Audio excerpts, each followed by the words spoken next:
जो आंगनबाड़ी जो महिला कार्मिक जो काम करती है आंगनबाड़ी में, उनका मानदेय न्यूनतम 10,000 से ऊपर किया जाए। आज आप राजनेताओं को आप देख लीजिए, एक बार बन जाए तो उसकी आजीवन पेंशन रहती है। तो कम से कम जो काम करने वाली जो युवा पीढ़ी है, जो पढ़ के आ रही है, कम से कम उसके भविष्य के बारे में भी क्या सरकार ये सोचे कि जो पेंशन कटती है 15,000 बेसिक को मान के काट रही है सरकार, और ये काफ़ी लंबा समय हो गया, जबकि 15,000 के बाद उस कर्मचारी को कोई उसका लाभ नहीं मिलता।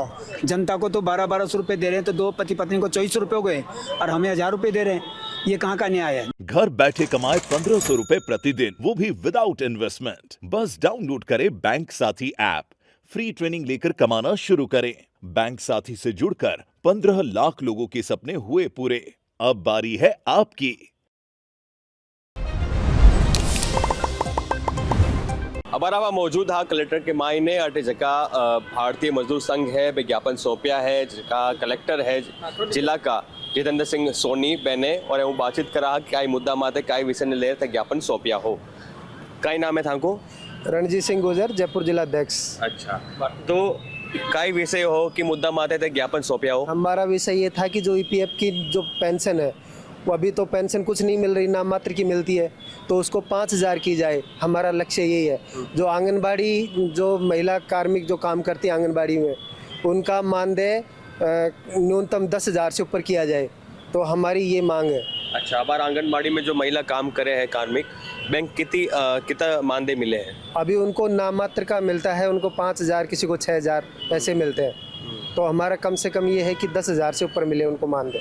10,000 रुपये से ज़्यादा मिले? हाँ जी। अच्छा, और जो पेंशन आप कह रहे हो, जिस मुद्दे को लेकर विरोध कर रहे हो, विज्ञापन भी सौंपा है, उसके तहत क्या मिल रही थी पेंशन? क्या मिल रही थी? अभी वर्तमान में पेंशन किसी को 900 रुपये मिलते हैं, 1,500 रुपये मिलते हैं, 2,000 से ऊपर किसी को नहीं मिलते। तो हमारा यही लक्ष्य है कि न्यूनतम 5,000 रुपये पेंशन की जाए, प्लस डीए इसके साथ में। इस जगह भारतीय मजदूर संघ है, बेंगा जिला अध्यक्ष है। आपको क्या नाम है? मेरा नाम यतेंद्र कुमार है, जिला प्रभारी जयपुर से। इसमें जैसा कि ये भी बताया गया, ईपीएफ 95 में क्या है, पूरे देश भर में बीएमएस की जो अखिल भारतीय बैठक है, उसमें ये डिसीजन हुआ कि प्राइम मिनिस्टर के नाम ये ज्ञापन दिया जाएगा प्रत्येक जिला हेडक्वार्टर के माध्यम से, जिले के माध्यम से। इसमें हमारी पहले से भी मांग रही है कि देखिए, जो काम करने वाला है, जो ज़मीनी है, जो रीढ़ की हड्डी है, चाहे वो किसी भी सेक्टर में प्राइवेट में काम कर रहा है, पहले आप ये देखिए, ये मांग है कि 21,000 रुपये पे क्या है अपनी ईएसआई की कटौती होती थी, उसको बढ़ाया जाए। प्राइवेट सेक्टर का आदमी आज गवर्नमेंट सेक्टर के आदमियों के लिए दुनिया भर की फैसिलिटी है, प्राइवेट वाला जो सेक्टर है उसमें इलाज की सीमा को बढ़ाया जाए। ईपीएफ 95 पेंशन है जो, कम से कम उसकी एक सुरक्षा गारंटी, सामाजिक सुरक्षा भी रहे कि भाई ईपीएफ 95 की तरह हम 5,000 मिनिमम पेंशन कम से कम करें। आज आप राजनेताओं को आप देख लीजिए, एक बार बन जाए तो उसकी आजीवन पेंशन रहती है। तो कम से कम जो काम करने वाली जो युवा पीढ़ी है, जो पढ़ के आ रही है, कम से कम उसके भविष्य के बारे में भी क्या सरकार ये सोचे। इतने मिनिमम वेतन से क्या है, वास्तविक डीए बढ़ रहा है, सारी चीज़ें अपर लेवल पर बढ़ रही हैं, लेकिन जो काम करने वाला है उसको अपना घर चलाना वास्तव में बहुत मुश्किल हो रहा है। तो भारतीय मजदूर संघ का ये कहना है कि भाई कम से कम सरकार, प्राइम मिनिस्टर महोदय जी, इन गरीबों की तरफ भी क्या है, इन योजनाओं को लागू करके इनका काम करें।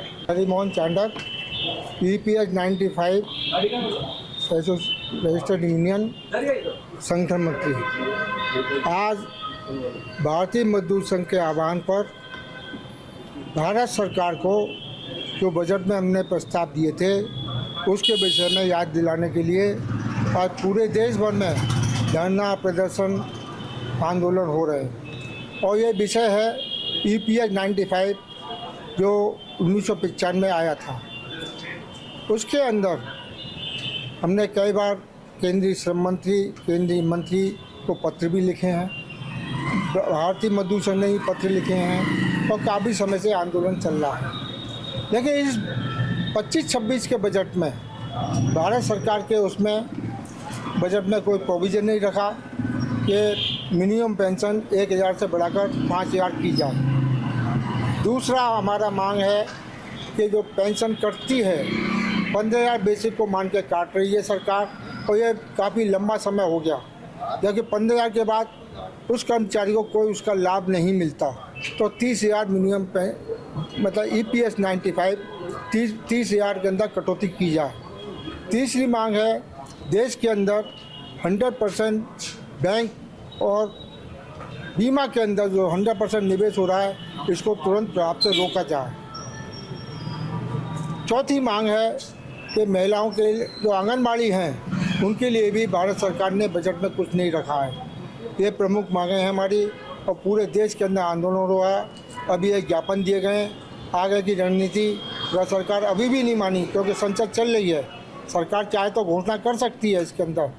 आज एम्प्लॉय अपना अंशदान देता है, उसकी पेंशन 1,000 जिसकी 2010 में 1,000 थी उसको भी आज 10,000 मिल रही है। उसको कोई डीए नहीं है, कोई आयुष्मान भारत से नहीं जोड़ रखा और सरकार लोगों को सुविधाएं बिना पैसे के दे रही है। तो हमारी सरकार से विनम्र अनुरोध है कि हमारी पेंशन मिनिमम 5,000 की जाए, उस पर डीए दिया जाए तो आयुष्मान कार्ड से जोड़ा जाए और विदेशी निवेश को रोका जाए। जी, आपको क्या नाम है? महेंद्र सिंह सैनी, जयपुर जिला मंत्री का भारतीय मजदूर संघ। आज पूरे तो बताया है कि जगह आंगनबाड़ी में महिला कार्मिक ही बहन जो मानदेय मिले हैं वो में बढ़ोतरी की जावे और यहाँ जो पेंशन मिले हैं वे पुरानी जकी नियम कायदे के अनुसार मिल रहा है। इनके अलावा और कई मुद्दा हाँ और असंगठित क्षेत्र में भी इनके लिए कुछ योजनाएं हैं जिनके बारे में भी ज्ञापन में लिखा गया है। पूरे भारत देश में आज भारतीय मजदूर संघ के माध्यम से हर जिला कलेक्टर के माध्यम से प्रधानमंत्री जी को ज्ञापन दिया जा रहा है, जिसमें 95 PM पेंशन की जो योजना है उसमें 5,000 रुपये लागू करने की वे अन्य मुख्य 5 मांगे हैं, जिनमें आंगनबाड़ी बहनों की वे असंगठित क्षेत्र में जो भाई काम कर रहे हैं उनके लिए काफ़ी योजनाएं हैं। उनकी भी कुछ सरकार की कुछ मांगे बजट के हिसाब से इन्होंने भेजी हैं जो मांग पूरी नहीं की गई। आशा करते हैं कि सरकार और भारत सरकार के पास में आज ये ज्ञापन पूरे भारत देश से आ रहा है और हम सभी भारतीय मजदूर संघ विचारधाराओं के आज कार्य कर रहे हैं। हम सरकार से ये मांग करते हैं कि इन गरीब भाइयों की सुने, इनकी जो रिटायर होकर जो घर बैठ गए उनके लिए जो 95 PM पेंशन योजना है उसमें 5,000 रुपये बहुत बड़ी संख्या में 5,000 रुपये बहुत छोटा सा एक अमाउंट है। इसके लिए सरकार को विषय नहीं रख के विचार नहीं करके और तुरंत लागू करने का मैं सरकार से मांग करता हूँ। धन्यवाद। जी, मैं भी बीमे से हूँ और बिजली विभाग से रिटायरमेंट है मेरा, रामेश्वर प्रसाद खटी नाम है, वो से रिटायर हुआ हूँ। हमारे भी ये EPS वाला जो है ना लागू नहीं किया गया है। जनता को तो 1200 रुपये दे रहे हैं तो 2 पति पत्नी को 2400 रुपये हो गए और हमें 1,000 रुपये दे रहे हैं। ये कहाँ का न्याय है? दूसरी बात, जो OPS लागू करी थी ना अभी, आप बैंक के साथ ही हो? हाँ, OPS लागू करी थी ना अभी, उसमें भी हमें जो 20-20 लाख का नोटिस दिया गया। हम गरीब आदमी कहाँ से जमा करें? उनको किस्तों में जमा करवाया जाए या तो। ये विषय नहीं है, ये जो बोल रहे हैं ये आज का विषय नहीं है।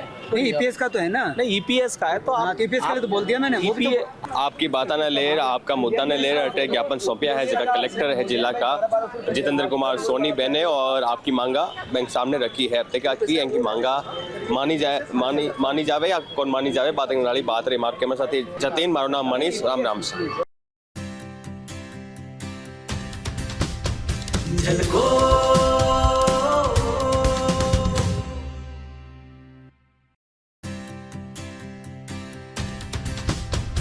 झलको